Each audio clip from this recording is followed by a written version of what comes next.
if you look at old maps, basically you've got a triangle consisting of Market Yew Street, Chapel Street, which was residential rather than shopping, and the seashore. So this triangle represented Penzance.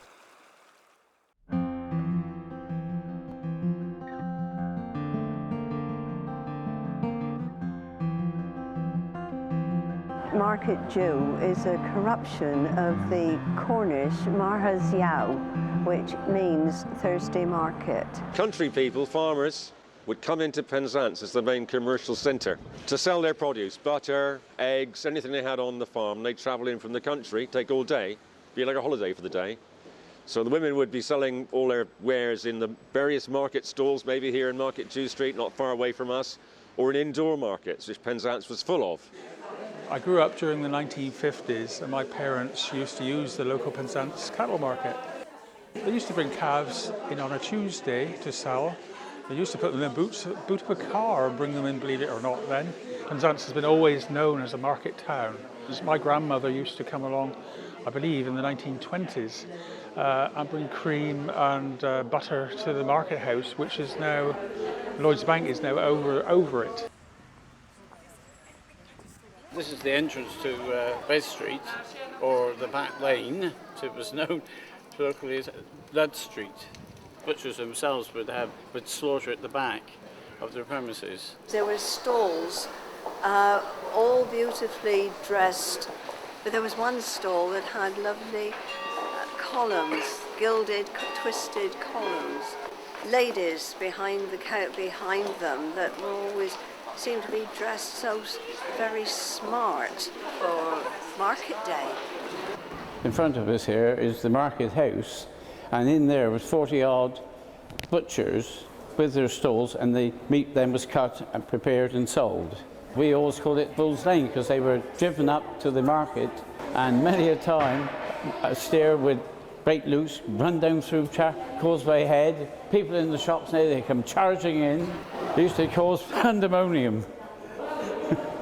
A big street like Market Jew Street running down through the town and joining the harbour area, which was Penzance's real heart and the commercial centre of the town, would have been a place for all sorts of processions with chapel, church, army parades, cadet parades. When the circus came to town, which was quite regular, big event, then circus parades would take place up through the main street. Elephants, horses. Mr. Searle, it was his job, as a road sweeper, to clear the terrace and come out with a shovel, and it wasn't his favourite time of the year. Now, as you know, we are in Causeway Head. It used to be known as North Street. Feel the wind that comes down here, you can understand why it was called North Street. Now, I wrote a story called 7 Buns for Sixpence. It was the first time that Granny was taking her on her own to Penzance for Thursday market day. They made their way up to Causeway Head, where they stopped at a baker's shop with a notice in the window stating, "Market Day Special, 7 buns for sixpence, choose your own." To Elizabeth's delight, they went in to buy some. Being a little girl with a fondness for pink, she chose as many pink buns as she could see. "Are we going home now, Granny?" she asked. "No, my love, we're going to the pictures. I'm taking you to the picture drome to see Shirley Temple." That was a little girl's idea of heaven. Pink icing, pink hundreds and thousands. It was wonderful. The town centre was a place of celebration for what we call the Feast of John, which is Galowan, which is a Cornish then, Feast of John. That's a very old festival, and there would have been fireworks burning right in the middle of Penzance, and tar barrels and dancing and all sorts of things. Well, that still goes on today. The town still retains a sense of a place for market stalls, for celebrations, for parades. So in fact, it's a continuity of celebration of a place, I suppose.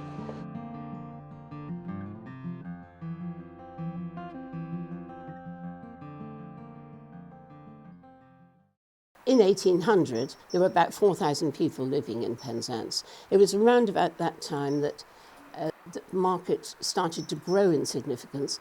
this was the place you came to do shopping you couldn't do in your village. When the Second World War started, with rationing and people had to register, I suppose the shops started changing at about that time.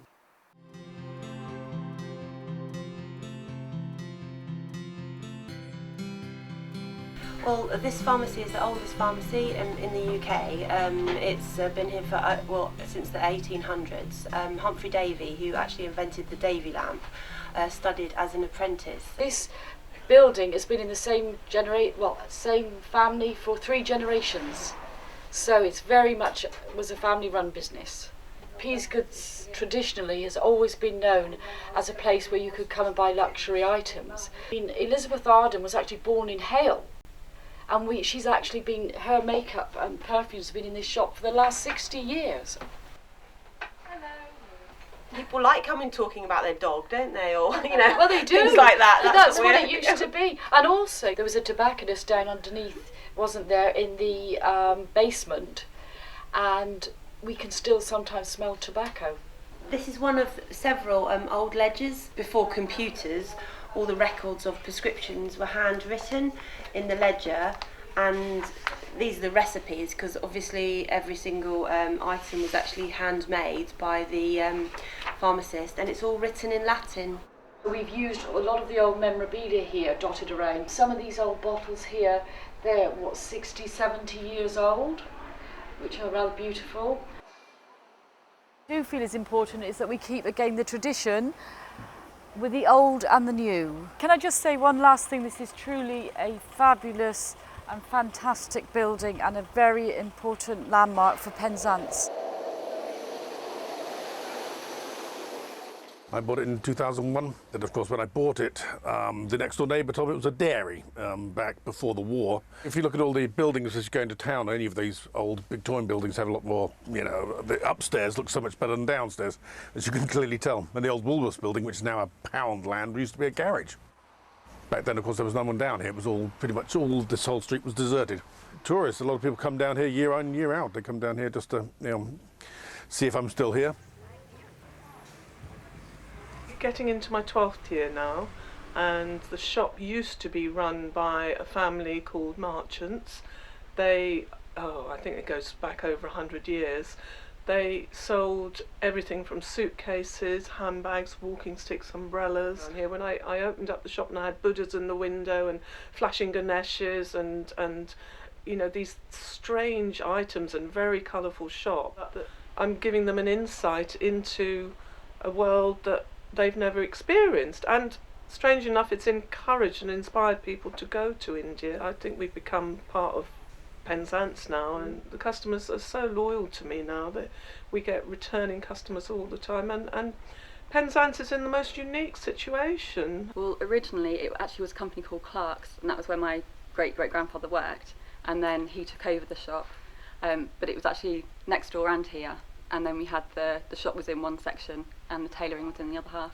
But they also sent a lot of it across the world to South Africa and places like that as well. The company started in what is now next door but one in roughly 1861, and then moved into a double-fronted shop, which is now the cafe next door.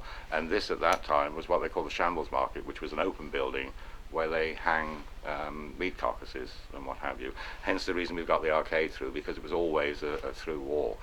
Well, upstairs we have the ladies department, and we sell everything from underwear to outerwear and everything in between. Downstairs the same, everything from men's underwear, classic jackets, classic menswear, casual wear, anything you care to mention really. We pride ourselves on our personal touch, on that, you know, little bit of personal service. We have a lot of customers that are regular, that we see, you know, week in, week out, and who we all know by name. I had a gentleman here yesterday, funny enough, who was 95. I think he's been shopping here most of his life, so you know, we have a lot of regular customers, and we have a lot of customers that come from away, because you know this sort of shop is not available anywhere now. I mean, Penzance is such a special town, because it's got such history and it's such an attractive town. And when you do look at photos from, you know, hundreds of, you know, years ago, there are bits that are still recognisable, like the bank and the Humphrey Davy statue and this building. So yeah, I do think it's nice that with that history and that this family have got that connection to that being 5 generations later.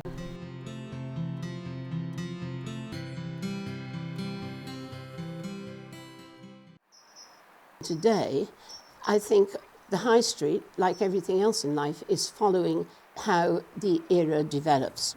You can close shops, you can change the use, but you can't quite take away from it that sense of history.